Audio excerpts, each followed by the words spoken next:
Price the Lord. ಪ್ರೀತಿಯುಳ್ಳ ದೈವಜನರೇ, ಯೇಸು ಕ್ರಿಸ್ತನ ಅತಿ ಪರಿಶುದ್ಧವಾದ ನಾಮದಲ್ಲಿ ನಿಮ್ಮೆಲ್ಲರಿಗೂ ವಂದನೆಗಳು. ಈ ದಿವಸ ಕರ್ತನಾದ ಯೇಸು ಕ್ರಿಸ್ತನ ಪುನರುತ್ಥಾನದ ಮೂಲಕವಾಗಿ ದೊರಕುವ 5 ಆಶೀರ್ವಾದಗಳನ್ನು ಕುರಿತು ಧ್ಯಾನ ಮಾಡೋಣ. ಕ್ರೈಸ್ತ ವಿಶ್ವಾಸದ ಅಡಿಪಾಯವೇ ಪುನರುತ್ಥಾನ.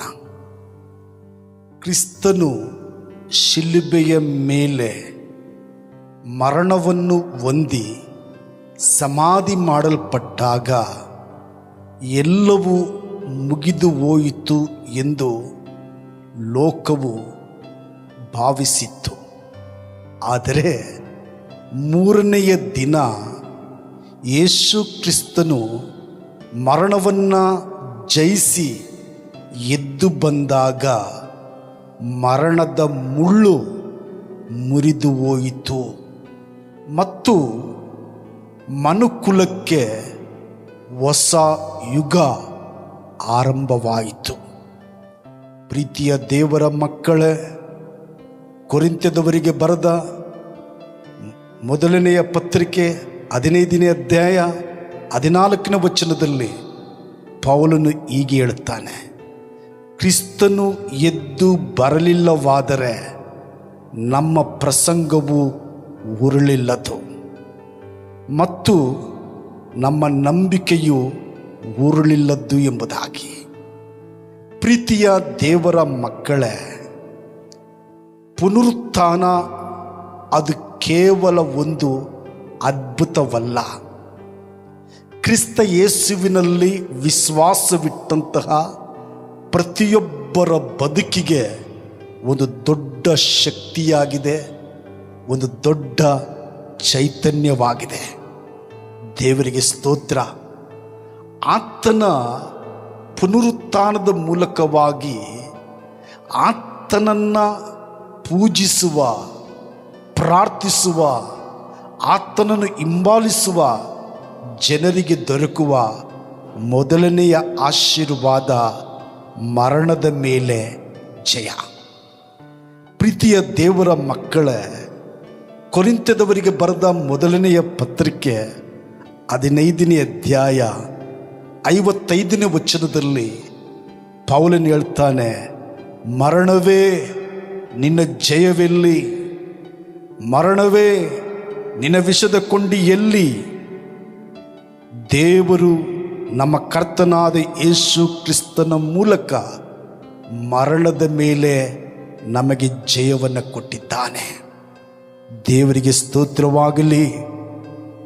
ಯೇಸು ಕ್ರಿಸ್ತನು ಮರಣವನ್ನು ಸೋಲಿಸಿ ಎದ್ದು ಬಂದದ್ದರಿಂದ ಮರಣ ಅನ್ನುವಂಥದ್ದು ವಿಶ್ವಾಸಿಗೆ ಕೊನೆಯಲ್ಲ, ಅದು ನಿತ್ಯ ಜೀವದ ಬಾಗಿಲು.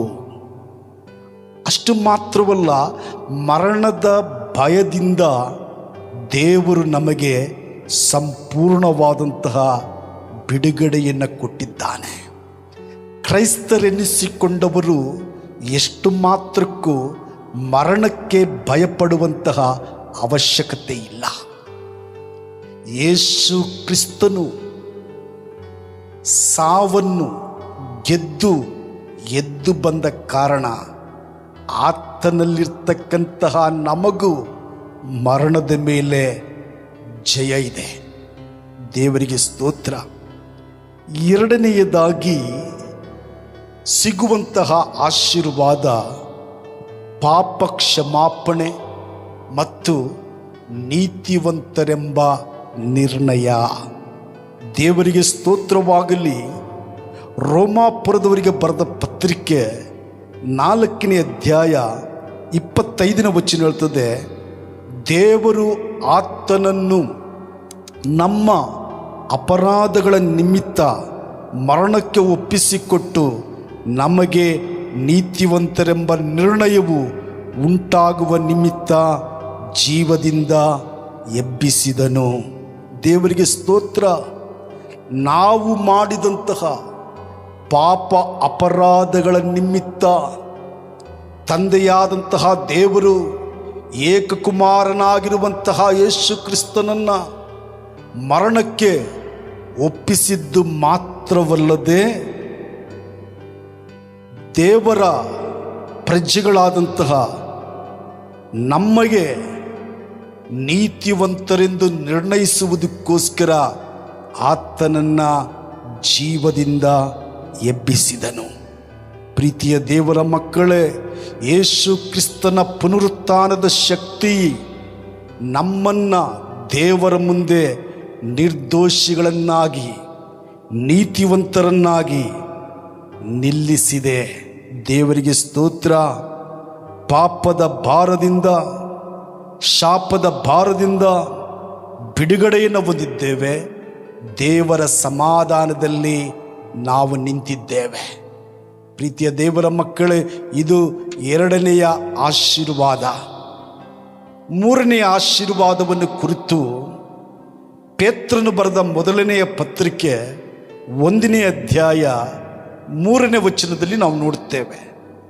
ನಮ್ಮ ಕರ್ತನಾದ ಯೇಸು ಕ್ರಿಸ್ತನ ತಂದೆಯೂ ದೇವರು ಆಗಿರುವ ಆತನಿಗೆ ಸ್ತೋತ್ರವಾಗಲಿ.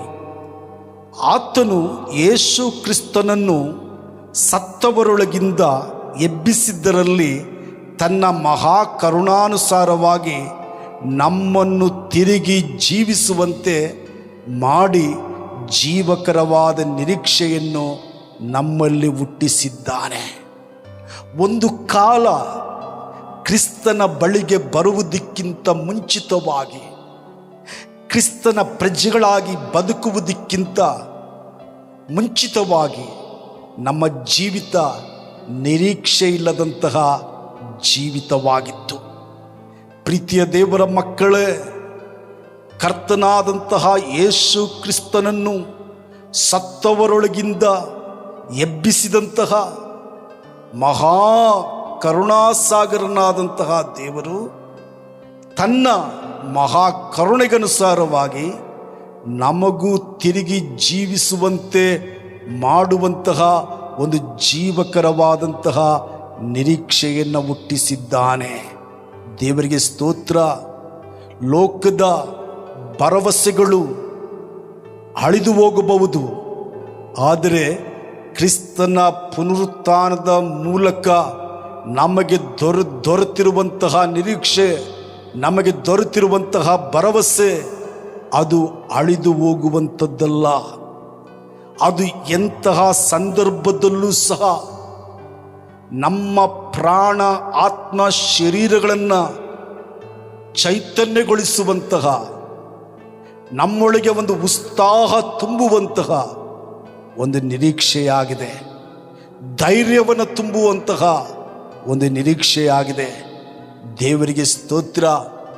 ಕ್ರಿಸ್ತನಲ್ಲಿ ವಿಶ್ವಾಸವಿಡದೆ ಇರ್ತಕ್ಕಂತಹ ಜನರಿಗೆ ಯಾವ ನಿರೀಕ್ಷೆಯೂ ಇಲ್ಲ. ಆದರೆ ಆತನಲ್ಲಿ ವಿಶ್ವಾಸವಿಟ್ಟು ಆತನ ಹಿಂದೆ ಹೆಜ್ಜೆ ಇಡುತ್ತಿರುವ ನಿನಗೆ ಜೀವಕರವಾದಂತಹ ನಿರೀಕ್ಷೆ ಇದೆ. ದೇವರಿಗೆ ಸ್ತೋತ್ರವಾಗಲಿ. ಅಷ್ಟು ಮಾತ್ರವಲ್ಲ, ಪ್ರೀತಿಯ ದೇವರ ಮಕ್ಕಳೇ, ರೋಮಾಪುರದವರಿಗೆ ಬರೆದ ಪತ್ರಿಕೆ 8ನೇ ಅಧ್ಯಾಯ 11ನೇ ವಚನ ಹೇಳ್ತದೆ, ಯೇಸುವನ್ನು ಸತ್ತವರೊಳಗಿಂದ ಜೀವಿತನಾಗಿ ಎಬ್ಬಿಸಿದಾತನ ಆತ್ಮನು ನಿಮ್ಮಲ್ಲಿ ವಾಸವಾಗಿದ್ದರೆ, ಕ್ರಿಸ್ತ ಯೇಸುವನ್ನು ಸತ್ತವರೊಳಗಿಂದ ಎಬ್ಬಿಸಿದಾತನು ನಿಮ್ಮಲ್ಲಿ ವಾಸವಾಗಿರುವ ತನ್ನ ಆತ್ಮನ ಮೂಲಕ ನಿಮ್ಮ ಮೃತ ದೇಹಗಳನ್ನು ಸಹ ಬದುಕಿಸುವನು. ದೇವರಿಗೆ ಸ್ತೋತ್ರವಾಗಲಿ. ಪ್ರೀತಿಯ ದೇವರ ಮಕ್ಕಳು, 4ನೆಯ ಆಶೀರ್ವಾದ ಪರಿಶುದ್ಧಾತ್ಮನ ಶಕ್ತಿ.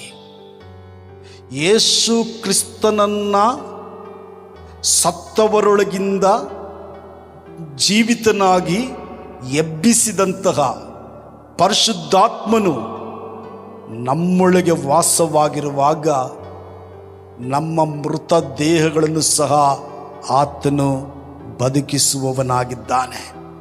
ಅಂದರೆ ಕ್ರಿಸ್ತನನ್ನ ಜೀವಿತನನ್ನಾಗಿ ಎಬ್ಬಿಸಿದಂತಹ ಅದೇ ಪರಿಶುದ್ಧಾತ್ಮನ ಶಕ್ತಿ ನಮಗೂ ಸಹ ಮರಣದ ಮೇಲೆ ಜಯವನ್ನು ಕೊಡುತ್ತದೆ, ಪುನರುತ್ಥಾನದ ಶಕ್ತಿಯನ್ನು ಕೊಡುತ್ತದೆ.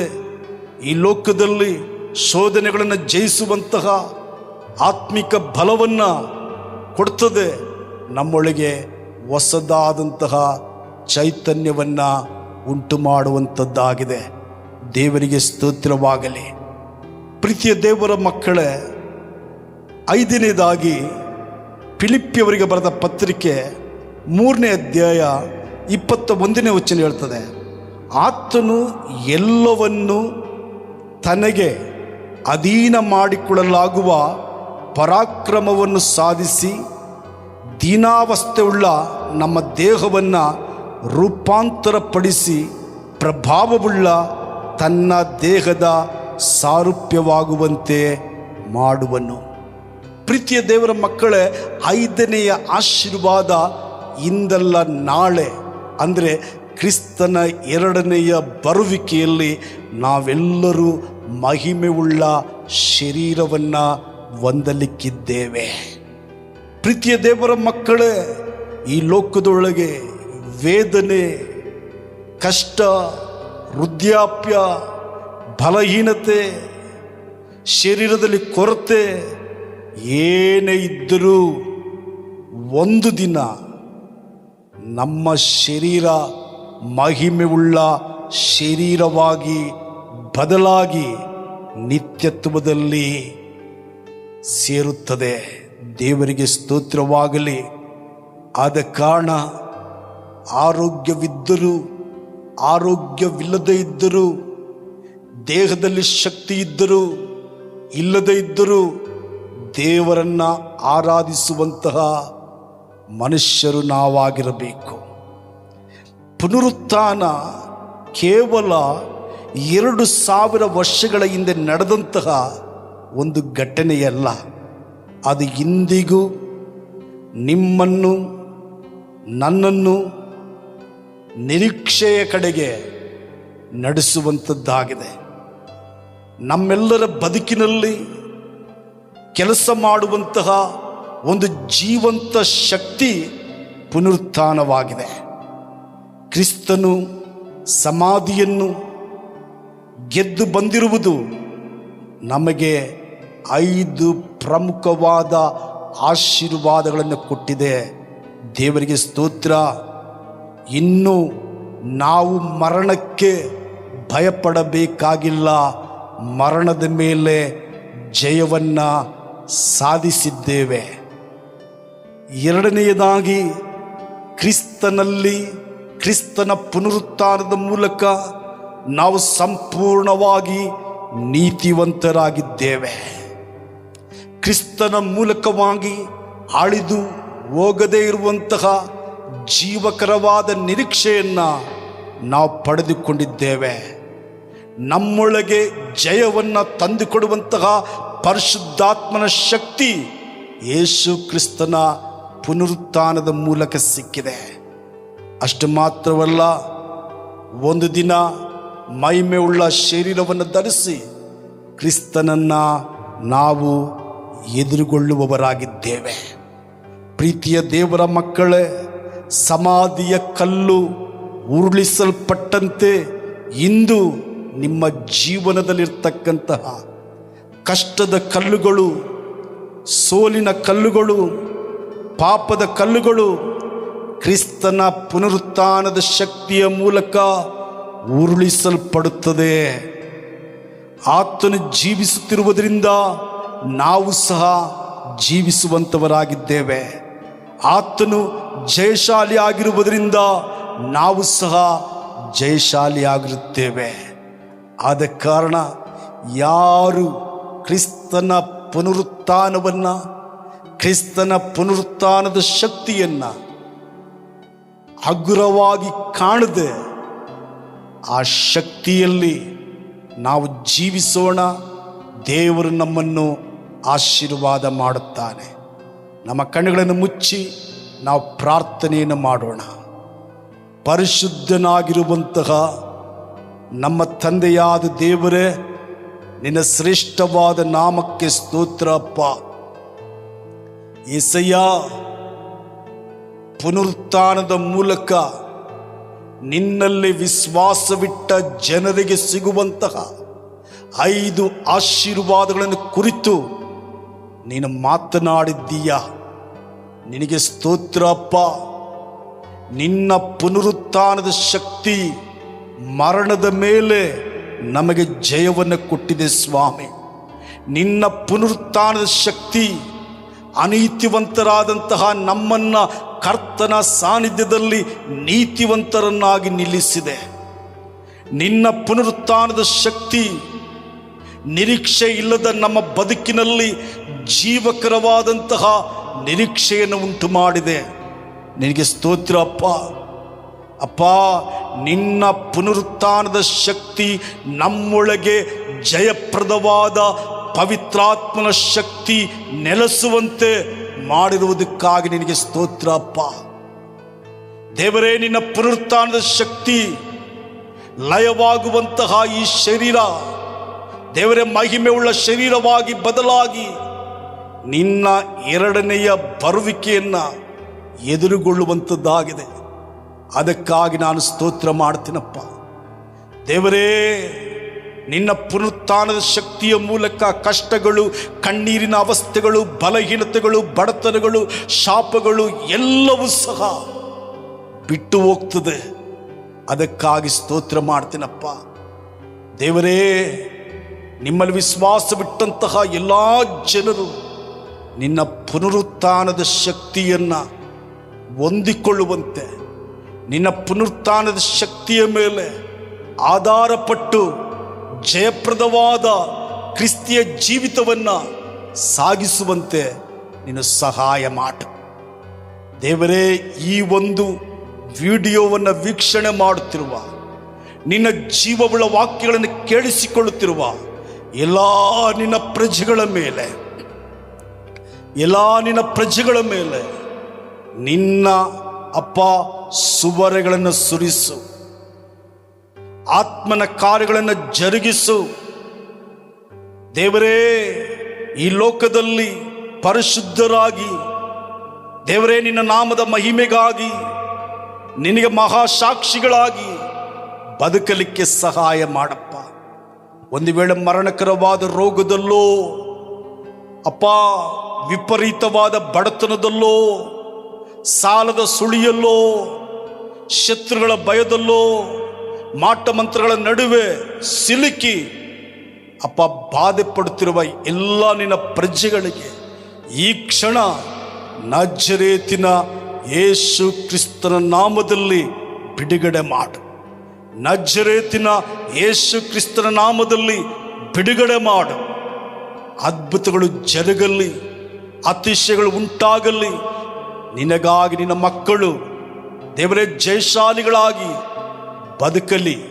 ದೇವರೇ, ಸಹಾಯ ಮಾಡು. ಹಾಗೆ ನೀನು ಮಾಡುವುದಕ್ಕಾಗಿ ಸ್ತೋತ್ರ. ಯೇಸು ಕ್ರಿಸ್ತನ ನಾಮದಲ್ಲಿ ಪ್ರಾರ್ಥನೆ ಮಾಡಿ ಹೊಂದಿಕೊಂಡಿದ್ದೇವೆ ನಮ್ಮ ತಂದೆಯೇ. Amen, amen, amen. God bless you. ದೇವರು ನಮ್ಮೆಲ್ಲರನ್ನು ಆಶೀರ್ವದಿಸಲಿ. ಆಮೇನ್.